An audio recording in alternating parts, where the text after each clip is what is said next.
தமிழ்நாட்டில் புதிய ஆட்சி அமைந்து ஏறத்தாழ 3 வாரங்கள் ஆகிறது. தொடர்ந்து இவருடைய ஆட்சியில் பல்வேறு குற்றங்கள் ஏறத்தாழ 40க்கும் மேற்பட்ட கொலைகள், கற்பழிப்புகள், இது போன்ற சம்பவங்கள் தொடர்ந்து நடைபெற்று வருவதை நீங்கள் அனைவரும் மிக நன்றாக அறிவீர்கள். ஆனால் இதையெல்லாம் திசை திருப்புகிற வகையில் எப்படி இன்ஸ்டாகிராம் மூலமாகவும் சோசியல் மீடியா மூலமாகவும் ஆட்சிக்கு வந்தார்களோ அதே மோடஸ் ஆபரண்டி, அதே வகையிலே இந்த சம்பவங்கள், இந்த நிகழ்வுகள் நடைபெற்றுக் கொண்டிருக்கிற தமிழ்நாடு பூராலும் இன்றைக்கு மக்கள் கொதித்து எழுந்திருக்கிறார்கள். இதை திசை திருப்புவதற்காக எந்த இன்ஸ்டாகிராமையும் சோசியல் மீடியாவும் தவறாக பயன்படுத்தி ஆட்சிக்கு வந்தார்களோ அதன் மூலமாகவே மீண்டும் அதே பாணியில் பொய் பிரச்சாரத்தை செய்து கொண்டிருக்கிறார்கள். கோவையிலே 10 வயது சிறுமி படுகொலை செய்யப்பட்ட அந்த சம்பவத்தை திசை திருப்புகிற வகையில் ஒரு பெண் சோசியல் மீடியாவிலே பேட்டி அளித்து அது வைரலாக ஓடிக்கொண்டிருக்கிறது. அதிலே எதிர்க்கட்சி தலைவர், எங்கள் இளைஞரணி செயலாளர் உதயநிதி ஸ்டாலினையும் திமுகவை பற்றியும் அவதூறாக, தவறாக அவருடைய பெயரில் வெளியிடாமல் இன்னொருத்தருடைய ஐடென்டிட்டி மூலமாக வெளியிட்டிருக்கிறார்கள். இதை இதுவரையிலே தமிழ்நாட்டில் எந்த ஒரு நிலையிலும் இப்படிப்பட்ட அசிங்கங்கள் நடந்தது கிடையாது. இப்பொழுது ஒவ்வொன்றாக அரங்கேறிக் கொண்டிருக்கிறது. அதையெல்லாம் வேடிக்கை பார்த்து கொண்டு சும்மா இருக்க திராவிட முன்னேற்ற கழகம் தயாராக இல்லை. தேர்தலுக்கு முன்னால் அவர்கள் பயன்படுத்திய அந்த இன்ஸ்டாகிராமுக்கும் சோசியல் மீடியாவுக்கும் அடிமையான மக்கள் தான் வாக்களித்தார் என்பது பட்டவர்த்தமான உண்மை. ஆனால் இனியும் இது தொடரக்கூடாது. இதை கண்டித்து நடவடிக்கை எடுக்க வேண்டும் என்று முடிவெடுத்து அந்த பேட்டி அளித்த பெண் மீது திராவிட முன்னேற்ற கழகத்தின் சார்பில் புகார் அளித்து, அது மட்டும் இல்லை, சட்ட ரீதியாக திராவிட முன்னேற்ற கழகம் இனி இதை தொடர்ந்து அணுகுவது என்று முடிவெடுத்து, குறிப்பாக இப்படி தவறாக இன்னொருத்தருடைய பெயரில் வெளியிட்டு இப்படிப்பட்ட அவதூறான பொய் பிரச்சாரத்தை செய்தால், அதாவது சாதாரணமாக டெஃபமேஷன் போனால் ஒருத்தர் திட்டுறேன், அவர் என் மீது வழக்கு போட்டால் அந்த டெஃபனிஷன் கேஸில் மேக்ஸிமம் கனிஷ்மெண்ட் 2 வருஷம்தான். ஆனால் இது பூரமாக இதுபோல தவறான ஐடியை யூஸ் பண்ணி தவறான தகவல்களை அவதூறாக பேசினால் அதற்கு தண்டனை ஆயுள் தண்டனை. ஆகவே இதை குறித்து நாங்கள் தெளிவுபடுத்துவதற்கு என்ன காரணம் என்றால், தமிழ்நாட்டு மக்கள், எங்களுடைய மக்கள், தமிழ்நாட்டின் மீது திராவிட முன்னேற்ற கழகத்திற்கு அக்கறை இருக்கிற காரணத்தினால் ஏதோ ஒரு தவறு நடந்து விட்டது. எல்லோரும் சொன்னதைப் போல குழந்தைகள், சின்னம் சிறார்கள் தாய் தந்தையரை வலியுறுத்தி, தாத்தா பாட்டிகளை வலியுறுத்தி வாக்குகளை விஜய் கட்சி பெற்றது என்பது எல்லா தரப்பிலும் ஒத்துக்கொள்ளப்பட்ட ஒன்று. ஆகவே இதுபோல தவறுகளை தங்களுடைய பிள்ளைகள் செய்துவிடக்கூடாது. காரணம் என்னன்னா, இனிமேல் தாய் தந்தையை தன்னுடைய பிள்ளைகளை இதையெல்லாம் சொல்லி வளர்க்க வேண்டும். இல்லை என்று சொன்னால் பாதிக்கப்படுப்போவது ஒருத்தருக்கு ஆயுள் தண்டனை கிடைத்து விட்டால் அந்த பெண்ணுடையோ அல்லது பையனுடைய வாழ்க்கையோ நாசமாகிவிடும். அப்படி நாசமாவதை திராவிட முன்னேற்ற கழகம் எந்த காலத்திலும் விரும்பாத காரணத்தினால் இதை வெளிப்படையாக சொல்லிவிட்டுத்தான் செய்கிறோம். காரணம், உங்களுடைய அப்படிப்பட்ட காரியங்களில் ஈடுபடுகிறவர்கள் உங்கள் குடும்பத்திலேயோ உங்கள் உற்றார் உறவினரோ இருந்தால் அவர்களை எச்சரிக்கை செய்து இதுபோல பிரச்சாரத்தை செய்யாதீர்கள். இதனால் உங்கள் வாழ்க்கையை அழிந்துவிடும். குருவாய் கோர்ட்டில் தண்டனை கிடைத்தால் ஆயுள் தண்டனை தான் என்பதை உணர்ந்து அவர்களுக்கு அறிவுறுத்துகிற வகையில் பெற்றோர்களும் மற்றவர்களும் குறிப்பாக அந்த கட்சி தலைவர்கள் சொல்லணும். வைக்கேரியஸ் லைபிலிட்டி என்று சொல்வார். இப்படிப்பட்ட தவறு நடப்பதற்கு யார் இதை தூண்டி விடுகிறார்களோ தேர் ஆல்சோ லைபிள். இதையெல்லாம் சட்ட ரீதியாக என்ன நடவடிக்கை எடுக்கப் போகிறோம் என்பதை சட்டத்துறையினுடைய செயலாளர் மூத்த வழக்கறிஞர் இன்னாரங்க அவர்கள் இப்பொழுது தெளிவாக குறிப்பிட்டு முன்வைத்துள்ளார். வணக்கம். அமைப்பு செயலாளர் அவர்கள் சொன்னதை போல கோவையில் நடைபெற்ற ஒரு மிக கொடூரமான சிறுமியுடைய கொலையை குறித்து அதனுடைய தாங்கள் பதிவிடுவதனுடைய விளைவுகளை அறியாதவர்கள் அனைவர் மனத்தையும் புண்படுத்தும் விதமாகவும் குறிப்பாக திராவிட முன்னேற்றக் கழகம்தான் இதற்கு காரணம் என்றும் அரசியல் இருப்பவர்களுடைய மீது வெறுப்பு வருவதற்காக இது போன்ற செயல்களில் ஈடுபடுகிறார்கள் என்று ஒரு பொய்யான தகவலை பதிவிட்டு அது சமூக வலைதளங்களிலே பரப்பப்பட்டு வந்தது.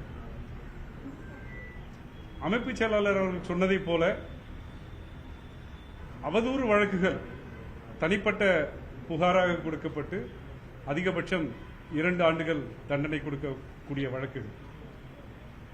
ஆனால் இப்போது இது போன்ற குற்றங்களில் ஈடுபடுபவர்களுக்கு ஒருவேளை இன்ஃபர்மேஷன் டெக்னாலஜி ஆக்ட்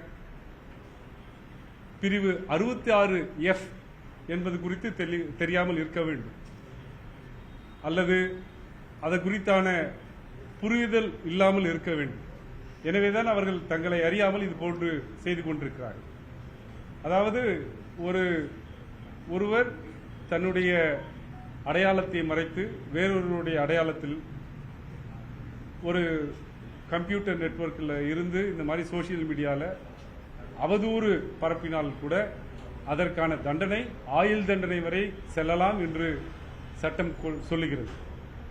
எங்களுக்கு அடுத்தவர்களை தண்டிக்க வேண்டும் என்பது நோக்கமல்ல. ஆனால் இது இப்படியே விட்டு சென்றால் இதற்கு ஒரு எல்லை இல்லாமல் போகும், அவதூறுகளுக்கு ஒரு தடை இல்லாமல் போகும் என்பதனால் கழகத் தலைவர்களுடைய வழிகாட்டுதலின் பேரில் இன்றைக்கு குறிப்பாக இந்த நிகழ்வு குறித்து டிஜிபியிடமும் கமிஷனர் ஆஃப் போலீஸ் சென்னையிடமும் 2 தனித்தனி புகார்கள் கொடுக்கப்பட்டிருக்கின்றன. அதில் அவர்கள் எந்தெந்த சட்ட விதிகளை மீறியிருக்கிறார்கள் என்பதை குறித்து விரிவாக தெரிவித்திருக்கிறது. அது மட்டுமல்லாமல் அமைப்பு செயலாளர் மூலமாக ஒன்றிய அரசில் இன்ஃபர்மேஷன் டெக்னாலஜி ஆக்டில் உள்ள கிரிவென்ஸ் கமிட்டிக்கு நாங்கள் இமெயில் மூலமாக புகார் அளித்துள்ளோம்.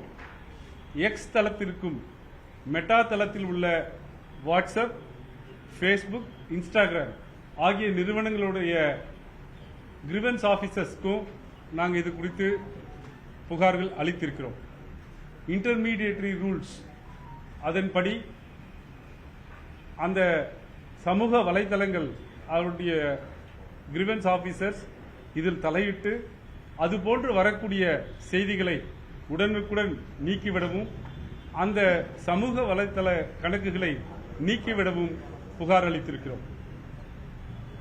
எங்களுடைய ஒரே வேண்டுகோள் என்னவென்றால், நாங்கள் சமூக வலைதளத்திலே குழந்தைகளை வைத்து அரசியல் பேசுவது, அதை பெற்றோர்களே படம் பிடித்து சமூக வலைதளத்தில் பரப்புவது ஜுவனைல் ஜஸ்டிஸ் ஆக்டுக்கு எதிரானதாகும். மற்றும் இது போன்ற போலியான செய்திகளை குறிப்பாக இந்த சமூக வலைதளத்தின் பார்த்துருந்தீங்கன்னா உங்களுக்கு தெரியும், அதில் மார்பிங் பண்ணி வீடியோ போடுறாங்க. அது மிகப்பெரிய குற்றமாக இன்ஃபர்மேஷன் டெக்னாலஜி ஆக்டில் பார்க்கப்படுகிறது. நாங்கள் புகார் அளித்திருக்கிறோம். நடவடிக்கை எடுக்கப்படவில்லை என்றால் உரிய நீதிமன்றத்தை நாடுவோம். தேவை என்றால் எங்கெங்கு தேவையோ அத்தனை இடத்திலையும் தனி புகார்கள் அளிப்போம். நாங்கள் புகார் அளித்தால் அதனுடைய லாஜிக்கல் எண்டு போகாம அந்த புகாரை விடமாட்டோம். எனவே இனிமேல் தவறாக பொய்யான செய்திகளை பரப்புபவர்களுக்கு இது முதலாவதாக நாங்கள் கொடுக்கக்கூடிய வேண்டுகோளாக ஏற்றுக்கொள்ள வேண்டும். தயவு செய்து அரசியல் ரீதியாக எந்த கருத்தையும் பதிவிடுங்கள். நாங்கள் அதற்கு பதிலளிக்க தயாராக இருக்கிறோம், கடமைப்பட்டிருக்கிறோம். பொய்யான செய்திகளை, அவதூறான செய்திகளை, எந்த அடிப்படை ஆதாரமும் இல்லாத செய்திகளை இதுபோன்று பரப்பிட வேண்டாம், மக்களை திசை திருப்பிட வேண்டாம் என்று கேட்டுக்கொள்கிறோம்.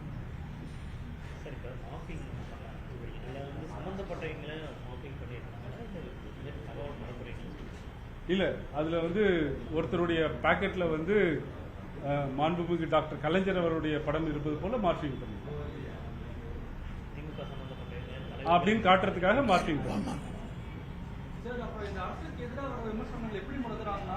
சைபர் கிரைம் மூலமா ட்வீட் லாக் பண்றாங்க. எக்ஸாம்பிள் நியூஸ் பண்ணி 27 இந்த வீடியோவை இந்தியாவில் முடக்குனாங்க. இதை தாண்டி பல்வேறு நபர்களோட ஐடியா பேன் பண்ணி ரிப்போர்ட் அடிக்கிறாங்க. இது 2 நிறுவன பேர் பின்னாடி சொல்றாங்க. ஒன்னு வாய்ஸ் ஆஃப் கமெண்ட்ஸ், ரெண்டாவது ரூட். இதை எப்படி தடுக்குது? அதாவது நாங்க தவறு இழைப்பவர்களுக்கு எதிராக புகார் கொடுப்போம் என்று சொன்ன அதே வேளையில் உண்மையை சொல்லக்கூடிய அல்லது இந்த அரசுக்கு எதிரான உண்மைகளை வெளிக்கொணரக்கூடிய யாருக்கும் சட்ட ரீதியாக அனைத்து உதவிகளையும் செய்ய வேண்டும் என்று கழக தலைவர் அவர்கள் சொல்லியிருக்கிறார்கள்.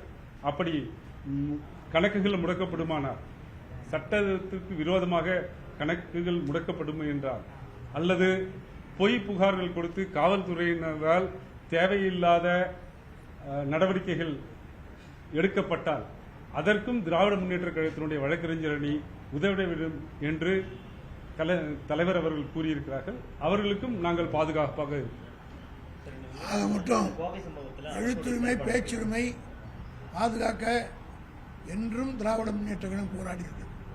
அதே வகையில் யாருடைய உரிமைகள் பாதிக்கப்பட்டாலும் அதை பாதுகாக்கிற ஒரு கேடயமாக திமுக இருக்கும்.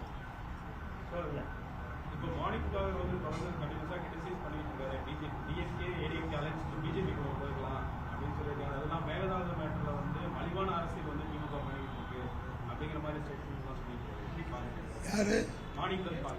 மாணிக்கதேவரா? அவரை பற்றி சொல்லணும்னா அவர் தான் முதல்ல எல்லா சூத்திரதாரியே. அதாவது ஒரு எலெக்ஷனில் நின்று ஜெயிச்சு வெற்றி பெற்று பழமொழி சொல்லுவாங்க, கல்லறை காய்வதற்குள் கள்ளக்காதல். ஆக ரிசல்ட் வர்றது முடிவு கூட இல்லை. அதுக்குள்ளாகவே தவேகாவுக்கு போய் சேர்ந்தவர்கள் காங்கிரஸ் கட்சிக்கு. மற்ற கட்சிகள் கூட, மற்ற தலைவர்கள் எல்லாம் எங்கள் தலைவரை பார்த்து விட்டு தேர்தலில் வெற்றி பெற்றதற்கு நன்றி சொல்லிவிட்டு போனார்கள். ஆனால் காங்கிரஸ்காரங்க நன்றி கூட சொல்ல வேண்டிய அவசியம் இல்லை. முதல்ல ரிசல்ட் வந்தவுடனே நேராக போய் தாவேகாவுக்கு ஆதரவு கொடுக்குறேன்னு சொன்னாங்க.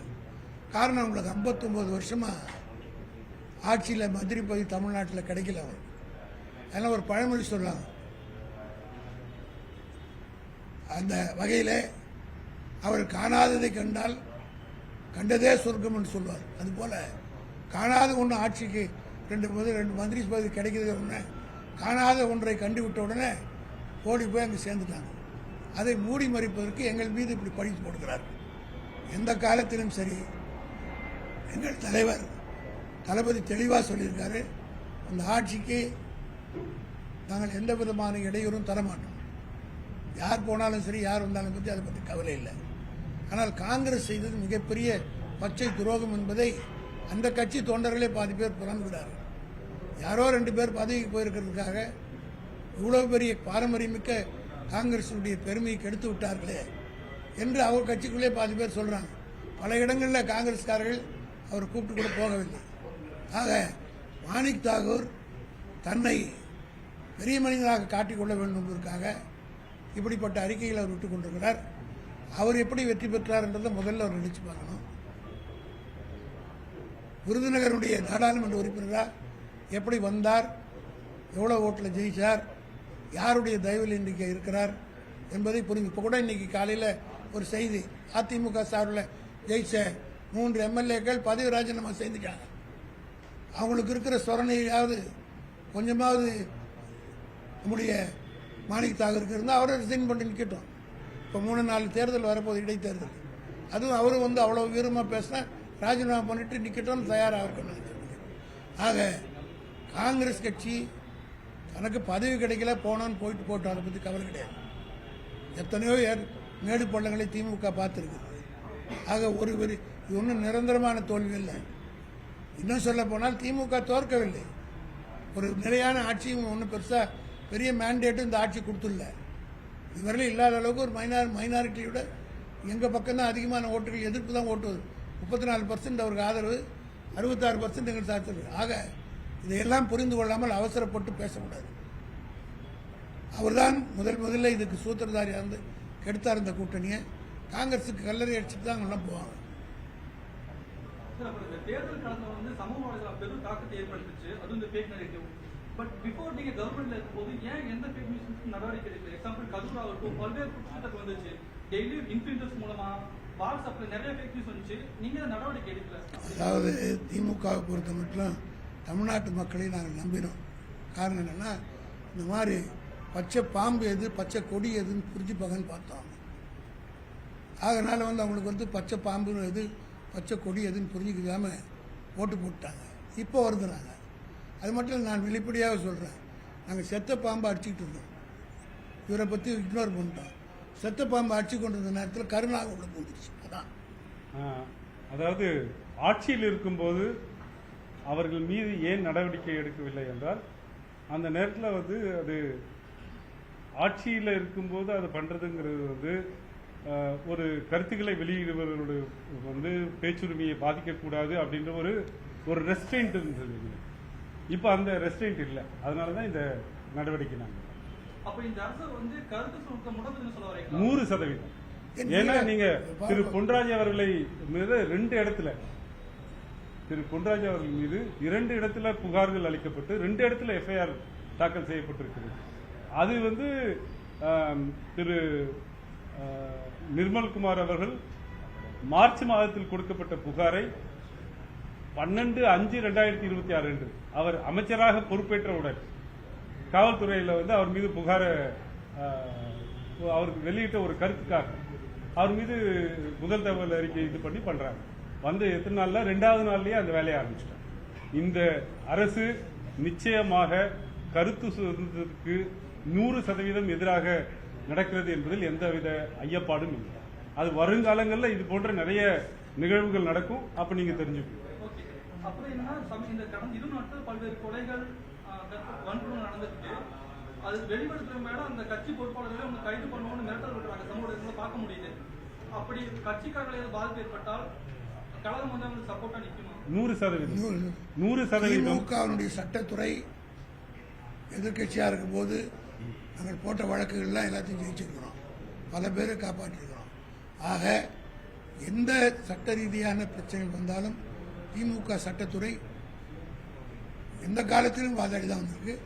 ஆக இப்போவும் அதே பணியை என்ஆர் இளங்கோவனுடைய தலைமையில் அதுக்காகவே ஒரு தனி அணியை அமைக்கப்பட்டு முன்பை காட்டிலும் வேகமாக செயல்படுவதற்கு தமிழ்நாடு பூராவிலும் வழக்கறிஞர் தயார் நிலையில் இருந்து கொண்டிருக்கிறது என்பதை எல்லா தரப்புக்கும் தெரிவிச்சிருக்கோம். அதுக்கு ஒரு சாங்ஷன் கொடுத்துட்டார். இந்த காலையில் கழக தலைவர் அவர்கள் வந்து இதுக்காக ஒரு எஸ்ஓபி கிரியேட் பண்ணி தமிழகம் முழுவதும் மாவட்டங்களில் வழக்கறிஞர் அணியை என்னென்ன செய்யணும், அதற்கு ஐடி விங் எப்படி இருக்கணும், 2 பேரும் எப்படி கோஆர்டினேட் பண்ணணும் அப்படின்னு ஒரு எஸ்ஓபியை இன்னைக்கு காலையில் கொடுத்துருக்காங்க. அதன்படி இனிமேல் பொய் வழக்குகளை எதிர்த்து வாதாடுவதிலும் போராடுவதிலும் எங்கள் மீது அவதூறு கிளப்புவர்கள் மீது உரிய நடவடிக்கை எடுக்கவும் வழக்கறிஞர் அணி முழு வீச்சில் செயல்படும். இப்ப திமுக தாவேக்கால இருந்து இணைஞ்சவங்க, அதிமுக இருந்து போன 3 எம்எல்ஏ வந்து தாவேக்கால இணைஞ்சது, இது எல்லாமே வந்து தொடர்ந்து செக்ரட்டேரியட்லயே நடக்குது. ஒரு பார்ட்டி ஆபீஸ்ல இன்னைக்கு எல்லாமே நடக்கும். எதுவுமே இது வந்து ஸ்டைல் ஆஃப் ஃபங்க்ஷனே ஒரு வித்தியாசமா இருக்கு. அவங்களுக்கு செக்ரட்டேரியட்டுக்கும் பார்ட்டி ஆஃபீஸுக்கும் வித்தியாசம் இல்லை. அவங்க ஒரு பார்ட்டி ஆஃபீஸே இல்லை. என்ன பண்ணுறாங்க, அங்கேயே அதுவே சட்டப்படி தப்பு. அது மட்டும் இல்லை, இப்போ அந்த 3 பேர் மாறி இருக்கிறாங்கன்னா யார் யார் எவ்வளோ பணம் கொடுத்தாங்க, அவங்க மாறினதுக்கு என்ன காரணம், இதான் வெளியே வரப்போகுது. வர்றபோது வாங்கினவங்க மட்டும் அந்த குற்றம் சாட்டப்பட்டு அந்த அவங்க தண்டிக்கப்படுவாங்கன்னு இல்லை, யார் பணம் கொடுத்தாங்களோ அதுக்கு யார் காரணமாக இருந்தாங்களோ அவங்களும் வந்து மாட்டுவாங்க. இது ஏற்கனவே நீதிமன்றங்களால் முடிவெடுக்கப்பட்டிருக்கு. இந்த மாதிரி ஒரு ஆயாராம் காயாராம் என்ற நிகழ்ச்சி தமிழ்நாட்டுக்கே தெரியாது. காயாராம்னு எப்படி வந்ததுன்றதுன்னா, ஒரு ஹரியானா சட்டமன்றத்தில் அதில் 3 நாளில் 15 முறை ஒரு மெம்பர் கட்சி மாறினார். சட்டசபை நடந்துக்கிட்டு இருக்கும்போதே 3 மணி நேரத்துக்குள்ளே இந்த பக்கம் வந்துட்டு அந்த பக்கம் போனார். அதுக்கு தான் ஆயா ராம், ராம் வந்தார், கயா ராம் போயிட்டார். ஆக அது ஆயா ராம் கயா ராம் என்ற வார்த்தையே அப்படி தான் வந்து. இங்கே தமிழ்நாட்டில் ஆயா கயா 3 வந்தது. போன மாதம் 3ஆம் தேதிக்குள்ளே வந்தது. 23ஆம் தேதி 4ஆம் தேதி முடிவு வந்தாங்க. இன்றைக்கி 24ஆம் தேதி 25 தேதி ஆகுது கயா. ஆக ஆயாராம் கயாராமுக்கு இன்றைய தலைமுறைக்கு தெரியாது. இது நடந்து 60 வருஷம் ஆகுது. இன்றைய தலைமுறைக்கு ஆயாராம் கயாராம்னா என்ன என்பதையெல்லாம் தெளிவுபடுத்தக்கூடிய வகையில் இந்த ஆட்சி நடந்துக்கிட்டு. இன்னும் பல வேடிக்கைகளை பார்ப்போம். சினிமாவில் காமெடிகளை பார்த்தோம், ஹீரோக்களை பார்த்து ஏமாந்தவர்கள். இனி தமிழ்நாட்டை காப்பாற்ற எங்களை தவிர வேறு வழி கிடையாது. எப்போதெல்லாம் தமிழுக்கும் தமிழ்நாட்டுக்கும் ஆபத்து வருதோ நாங்கள் தான் தோல் கொடுத்து 77 வருஷமாக காப்பாற்றுவோம், தொடர்ந்து காப்பாற்றுவோம். தேங்க்யூ.